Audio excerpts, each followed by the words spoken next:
Hey YouTube, MrRampro here, and I really liked the size of my Victorinox Recruit, but I needed some different tools. I didn't like the second small blade that you can see here, and I didn't, well, no, I didn't even show it to you, did I? God. I didn't like that secondary small blade. I didn't really use it that much. It was kind of a heavier cutting blade, but then I carry so many knives now, I really didn't need to have that. I wanted to replace it with another tool, so I decided that an awl would be the best replacement for it. This is the Victorinox Pioneer. So I replaced it with the Pioneer, and then after using it for a little while, this is the Alox version, after using it for a little while, I kind of started missing the size. Even though it's only a little bit, you can tell the size difference in the two knives. I really kind of started missing the size of the Recruit. I was like, man, I really liked the size of the smaller blade. You know, I've got a flashlight, usually my micro stream from Streamlight in my pocket. I've usually got a lighter. I've usually got, you know, a pack of gum, something like that. An ink pen, like one of these Fisher Space pens.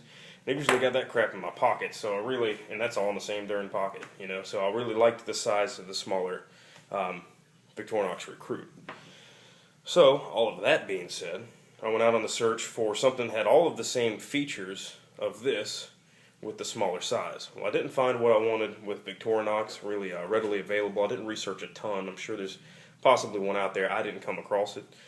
And other than the Cadet, which had a fingernail file instead of the small blade, and I really didn't need a fingernail file, I wanted to replace it with the awl. So I stumbled upon the Case Junior Scout. Now this thing, I'll leave these up here for size comparison really quick. This thing is quite a bit smaller and houses the same tools that my Victorinox Pioneer has here in the middle.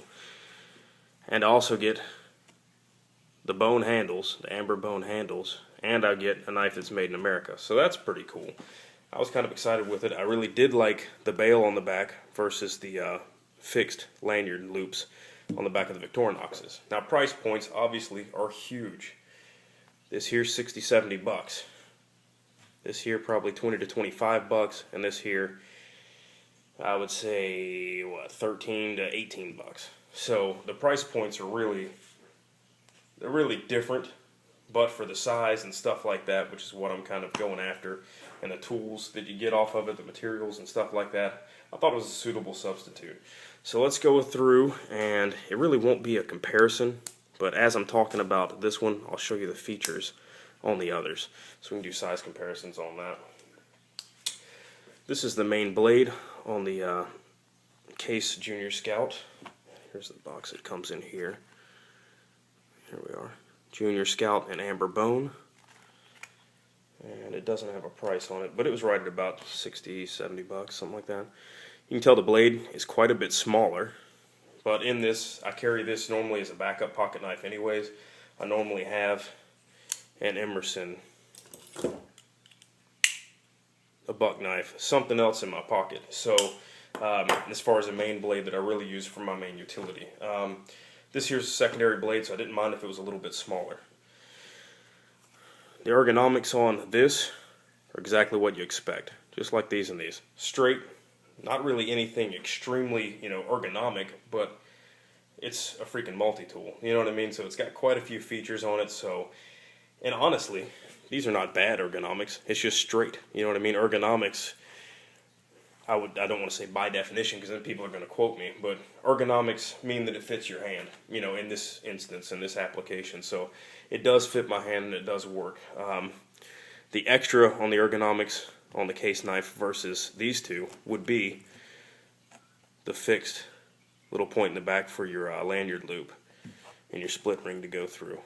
This one here, not so much on the Recruit. But on the Pioneer, it does kind of dig right into the heel of your hand. I don't know if this is more, because it's a smaller knife, it's more absorbed into the fatness of your hand, which is probably it. This one here, when you hold it in your hand, that seems to get right there. So it's kind of an annoying little thing. I thought about cutting it off, but I really like having the string on it so I can leave it hanging out of my pocket you know, just quick pull out kind of thing. So either way, that's the main blades, and using the main blades, the ergonomics in those. Now we're going to go to can opener. Now this one here isn't really going to be entirely fair because I've altered the can opener on the Recruit to make it a jeweler's flat tip. But it was the same as this except smaller. So there you go. I'll go ahead and get back center screen here. I don't know what I'm doing, creeping away on you. The can opener on the case is definitely just a can opener. I mean, a can opener, scraper, that kind of thing. You don't have the extra flathead on the tip of it, which I didn't like. I wanted to have the flathead. I like this can opener. I have not used it. You don't see any scratches or anything. I have not used it, but I've used this one and ones like this on this size knife several times. Albeit, I don't think they're as easy to use as the Leatherman can opener, which is kind of reminiscent of this shape. I don't think they're as easy to use, but they are useful. They can open the can. So maybe I'm not doing it right. I don't know. You guys make a video, show me how to open a can, right? Either way, the nail nick is a lot bigger, and you do have a little detent cut out in the handle for that nail nick. But it is just a dedicated can opener, so you don't really have the extra flathead on the end of it, which is kind of a bummer. Now, this here is your regular flat tip screwdriver and bottle opener. So the 3 different sizes. The case has a more aggressive lip right here to bite into it. It also has a smaller head, which seems to be fairly smooth. So as far as actually using it and doing that, it does kind of slip out a little bit. I do find the Victorinox is a little better in that category. So right now, the case doesn't really, you know, I get a smaller blade, I get a can opener, it's just a can opener, not a flat tip, and now I've got a screwdriver that doesn't really have as much screwdriver ability, if you will, as my Victorinox knives. So far it's kind of looking like a crappy kind of investment, you know what I'm saying? And then, last but not least, is the awl. So it looks like a straight piece of metal on that side. It is sharpened and completely rounded on the other side.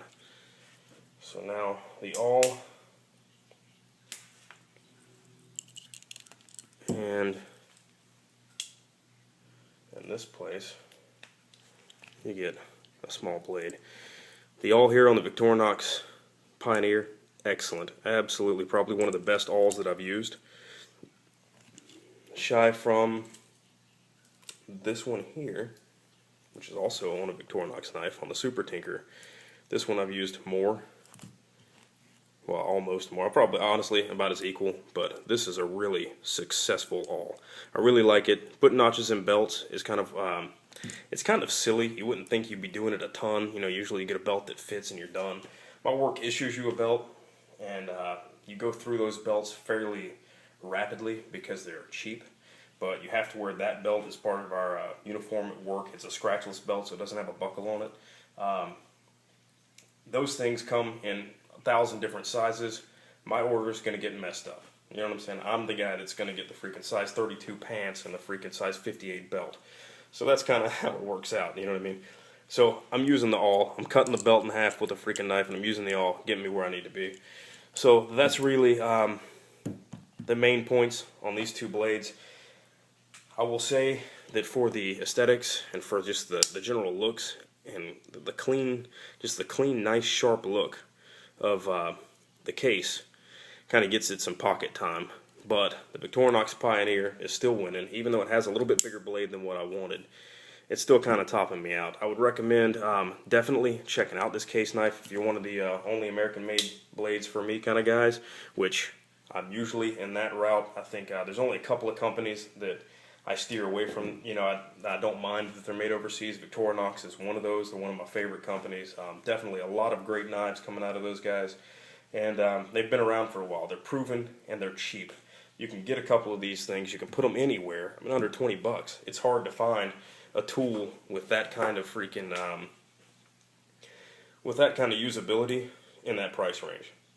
Now, here, I left out of the bunch completely. A Camillus, one of the issue knives. This one's actually broken, so I don't use it, missing a chunk of the back spring. That works that tool. So I don't actually carry this one. That's why I didn't put it up there, but you can see the tools here. I got it at a cheap price. I wanted it just for the collection type thing. Big broad blade on that sucker, kind of like a sunfish or something. And my awl. I did not know it was broken when I bought it. Bought it off the bay, got it, realized it was broken, was pretty pissed. It's like, you gotta be freaking kidding me, you know what I mean? It's like, that's freaking bulletproof. That's gonna last a while. I believe issued to some branch of the military, probably the Army or something at one point. Really not 100% on the history on that. I'll do a separate video on that knife just because I'm curious now, so I want to look it up. Either way, overall, the case is a good knife, I think, for the money. Personally, I would lean towards the Victorinox Pioneer, the size thing. I mean, it's really up to you. You can see that I did the custom handles here on this one with the G10.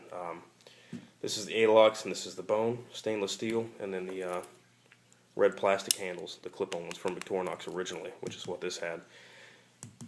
I'm leaning on Victorinox. They're a great company. I like them a lot. So you guys check it out. Hopefully you didn't already buy it and get pissed. I'm not pissed about it. I definitely would probably think twice about buying it again, knowing exactly what it was like if there was a video that I could see that really gave me a lot of the features and good pictures, and there's probably some out there that I didn't see.